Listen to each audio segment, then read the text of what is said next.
शाहजहां को इतिहास में मोहब्बत का शहंशाह कहा जाता है। लेकिन आज जरा इस मोहब्बत को औरतों की नजर से देख लेते हैं। सबसे पहले मुमताज। इतिहास बताता है कि मुमताज ने लगातार बच्चे पैदा किए, एक दो नहीं, कई बार, और आखिरकार उसी प्रक्रिया में उनकी मौत हो गई। अब एक सीधा सवाल, अगर ये सच्चा प्यार था तो क्या औरत सिर्फ बच्चा पैदा करने की मशीन थी? क्या उसकी सेहत, उसकी थकान, उसकी जिंदगी की कोई कीमत नहीं थी? क्योंकि प्यार वहां होता है जहां इंसान पहले आता है, और यहां पहले वारिस आता था। अब आते हैं बेटी जहां आरा पर। शहजादी, पढ़ी लिखी, समझदार, दरबार में असर रखने वाली, लेकिन उसकी निजी जिंदगी पूरी तरह कंट्रोल में।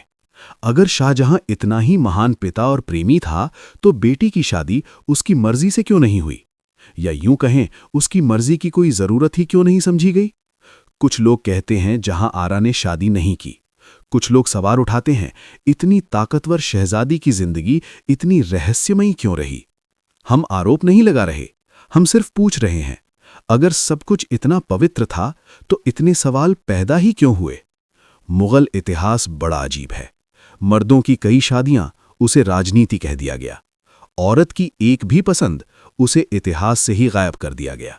बीवी से कहा गया चुपचाप सहो, बेटी से कहा गया हम तय करेंगे, और फिर इतिहास बोला वाह कितना महान बादशाह था।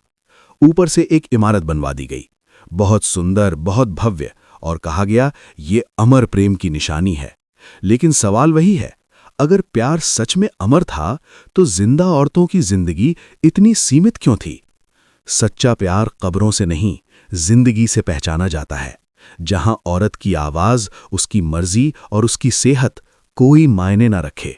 वहां प्यार नहीं, सिर्फ सत्ता होती है। इसलिए अगली बार जब कोई बोले शाहजहां सच्चा आशिक था, तो बस इतना पूछ लेना, ये मोहब्बत औरतों के लिए कहां थी?